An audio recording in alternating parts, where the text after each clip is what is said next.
السلام عليكم مستجان باشی. عليكم السلام ورحمة الله. حاڵتان مامۆستاگیان انشاءالله لە باشیابن. خی گەورە هیوادارم ئێوەش زۆر باش بن. سپاس دەکەم مامۆستاگیان. مامۆستا ئێمەوەی تر تەواومان کردی دیپلۆمەکە. یاخوا لەشتان ساغ بێ زۆر ئەزیزتان کێشم هەمووتان لەگەڵمان جەنابوو بە دەرەجەیەک یعنی لە ئەپەکە لە یەکەم ڕۆژەوە هەتا ئێستا گوێ لێگرم ئەڵێم یاخوا لەش ساغ بێ مامۆستا ئاوا چەندە سەبری. سلامت هەمویان زۆر عەزیزتان کێشاوە لەگەڵمان بەجددی کە مقارنەی خۆمەکەم لەگەڵ سەرەتا زۆر فەرقم کردووە لەگەڵ ئەوەی کە ئێوە سەرەتا شوتان ئەبێت 4 بۆ 5 سەعاتی بۆ تەرخانکەن. من جاری وا هەبووە لە 3 ڕۆژیش نەمتوانیوە سەعاتێک تەرخانکەم لەگەڵ ئەوەشا زۆر فەرقم کردووە. سپاس بۆ زۆر باشە. ئەکرێ پێم بڵێ مەسەلەن ئایا پێشتر دەوراتە بینیوە چیت خوێندووە چی تەواو کردووە ئێستا خەریکی چیت چەنێ ئیسفادەت لێ کردووە؟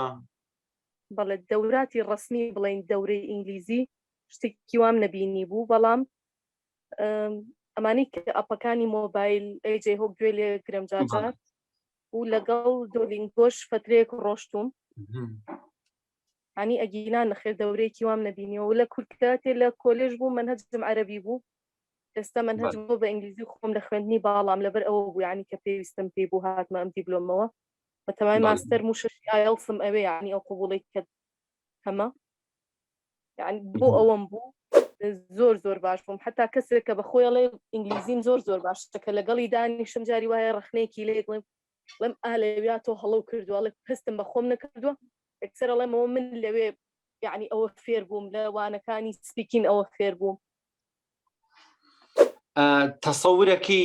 تەسەورەکەی خوێندنێک هەبێ وەکو ئەم خوێندنەوە بێکە مەسەلەن لای ئێمە هەیە دیپلۆمی وەرگێڕانی نزیک کوردی؟ مامۆستا معلومی جەنابتانە کە ئەیجەی هۆک زۆر لە عالەما بەقوەتە ینی من تا ئێستا تانی وەی ڕۆشتوم جاری وا هەیە لەوانەیە کە من مەفروزە بە قسەی خۆی ئەیجێ کە ئەڵێ تۆ ئەبێ 1 هەفتە گوێ لەمە بگری لەو وانەیە جاری وا هەیە من 4 و 5 و شەیتیان نایزانم یعنی کە من 1 هەفتەدا ئەنیشم گوێ بۆ ئەوەگرم 4 بۆ 5 و شە فێرە بم جیا لەوەی کە تۆ فێری تەلەفوزەکان بە مەزبوطی ئەبی ینی ئەوەی تایە نەخێر پێم وانە هەبێت ینی هەر کەسێکیش کە ئەڵێ خوێندنی ئۆنلاین باش نییە وایە کە باسی ئەم دیپلۆمەی جەنابتانەکەم ئەکسەر ئەڵێم ناوانە ینی لای مامۆستا ئاوات شتێکی ترە.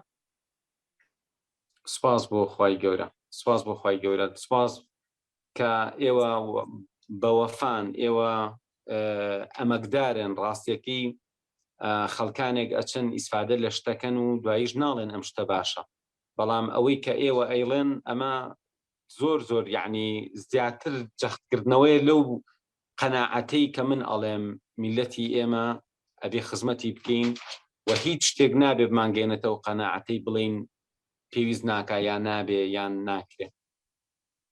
زۆر سپاس دەکەم من دوای ئەوە بەتەمانیم ینی بەتەمام یەک بەیەک لە هەموو پرۆگرامەکانتانە بەشداریکەم نەک هەر ئەمە ینی ئێستا بەتەمای یاد دەکەم دوای ئێوە بەتەمای بزنسەکەم ینی بە هیچ شێوەیە بەتەمانیم لە ئێوە دا ببڕم بەڵام مامۆستا من لێرەشا بەتەمانیم ئیکتیفا بکەم بە ئینگلیزی ینی کە دابڕێم لە ئێوە هێشتا زۆر شت ماوە کە ئەمەوێت زۆر شتی تر من لە خوێندنی باڵام و سبەینێ جیلێکە بەردەستم ینی بەتەمانیم لەم شوێنەیە ئیکتیفا بکەم و ئیتر بۆستین لە ئێوە بە دڵنیایی ئێمەش بەرنامەمان وایە ئێمە نامانەوێ کە لەم مستەوایە بوەستین بەرنامەی زۆر باشمان بەدەستەوەیە ئەمێنێتەوە سەر جدیاتی بەشداربووەکانمان کە ئایا ئێمە دوای ئەمە چی بکەین. بەڕاستی من لە قوڵایی دڵمەوە پێم خۆشە بێم کۆرسێک لە بوارێکی زۆر گرنگ بڵێمەوە بە ئینگلیزی بڵێمەوە و دڵنیا بم کە بەشداربووەکان لە مستەوایەکی باشان و ئیسفادەی لێ. ئینشاءالله مامۆستاگیان وەڵامیش هەر کۆینەکەم بۆ ئەو بوو کە بڵێ مامۆستا من تا ئێرە بەمە ڕازی نیم ینی زۆری ترم ئەوێ بەڕێستان اختصاصتان چی بوو؟ من فود ساینسم دکتۆریە.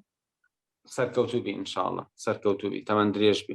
سەلامەت بی سپاس دەکەم زۆر خۆشحاڵ بووم سپاس بۆ وەفاداریتان. مەمنون سەلامەت بی خۆش بی سپاس بۆ جەنابیشت.